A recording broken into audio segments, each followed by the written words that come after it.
Thank you. Madam President, I rise today to oppose the nomination of Dr. Stephen Myron to serve on the Federal Reserve Board of Governors. President Trump has run a months-long campaign to turn the Fed into his personal piggy bank in an attempt to escape accountability for his own economic failures. He has tried to intimidate and threaten to fire Federal Chair Jerome Powell, and when that didn't work, he illegally attempted to fire Fed Governor Lisa Cook so that he could seize control of the board.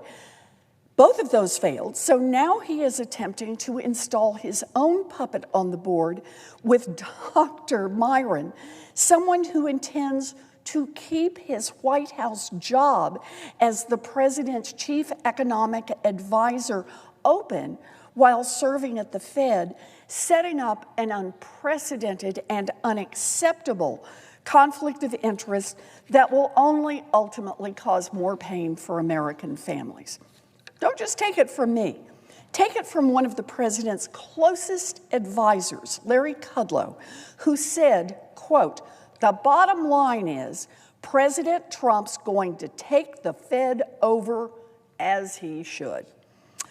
And Senate Republicans are facilitating it, including by jamming through this nomination at warp speed so that Dr. Myron can be sworn in literally hours before the Fed's meeting tomorrow morning to determine interest rates.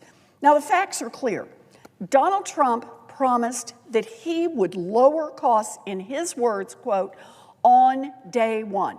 Those were his words. He said it over and over as he ran for president. He would lower costs on day one. He didn't. Now, the cost of groceries, up. The cost of utility bills, up. The cost of housing, up. The cost of health care, up. The cost of back-to-school shoes and backpacks and baby strollers, up and up and up.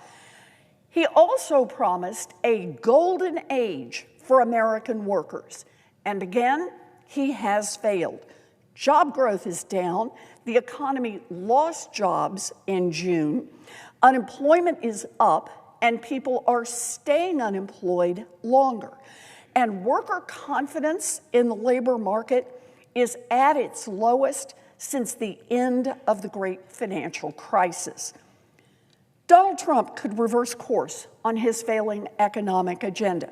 He could start helping families instead of turning everything over to his billionaire buddies.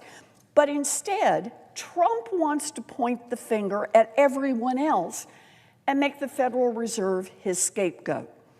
If Republicans let Trump interfere with the Federal Reserve, American families and businesses will pay the price in terms of higher costs going forward. And here is why. Congress created an independent Fed to keep politicians from making short-sighted economic decisions that would benefit the politicians politically. Sometimes the Fed is called on to make really hard decisions about when to raise interest rates when fighting inflation, and the whole world needs to know that the Fed is making these decisions based on data rather than being influenced by politicians. If the Fed loses its credibility, businesses and consumers will stop trusting the Fed to control inflation, and they will start acting like inflation is here to stay, and that will make prices soar. This is not a hypothetical. When autocrats take over their central banks, inflation follows. Turkey hit nearly 80% inflation. Argentina reached nearly 200% inflation. And even here in America, back when Richard Nixon pressured the Fed to serve his political needs instead of American families, prices went up. If Trump can control the Fed, the cost of Americans' credit cards and car loans and home mortgages and student loans and more will all be higher. So today's vote is not just about Dr. Myron. It is a question of whether the Senate allows President Trump to succeed in this next phase of his very public, very obvious, months-long campaign to stack the Fed with loyalists who will prioritize Trump's personal whims over America's long-term economic health. And throughout this confirmation process, Dr. Myron has spectacularly failed to demonstrate independence from dear leader Trump. During his confirmation hearing, Dr. Myron could not say the words, "Donald Trump lost the 2020 election," making Dr. Myron the first admitted election denier to sit on the Federal Reserve Board. Dr. Myron refused to resign from his current job at the White House as the president's chief economic advisor at the Council of Economic Advisors. Dr. Myron's so-called leave of absence from the Council of Economic Advisors is also just a joke.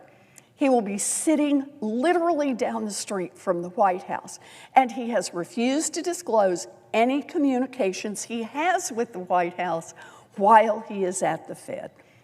And look, let's be 100% clear here. The vote we are taking today is not to confirm Dr. Myron for a 4-month term at the Fed, the official vote. When the lights were off and the cameras stopped rolling, Dr. Myron confirmed in writing that he will not rule out staying in his seat after his term expires this January. That means he could serve as a Fed governor and as the president's chief economist simultaneously for an indefinite period. And even if none of this were happening, Dr. Myron is a terrible choice for this job. He continues to callously dismiss the fact that Trump's policies are raising prices for families. He compares tariff-driven inflation to a meteor strike while dodging questions about his own financial disclosures.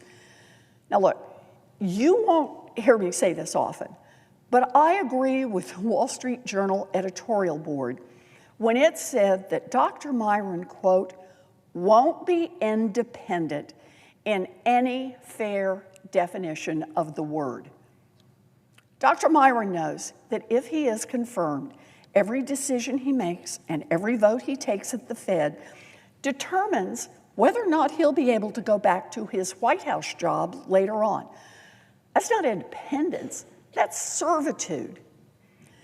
And he will have zero credibility with markets, zero credibility with businesses, and zero credibility with the public if he is ultimately confirmed. Many Republican senators have paid lip service to the importance of Fed independence. Well, if you actually mean it, then you should vote no. Otherwise, we are sentencing American families to years of higher prices and higher unemployment. I urge my colleagues to vote no on Dr. Myron's nomination. Madam President, I yield back.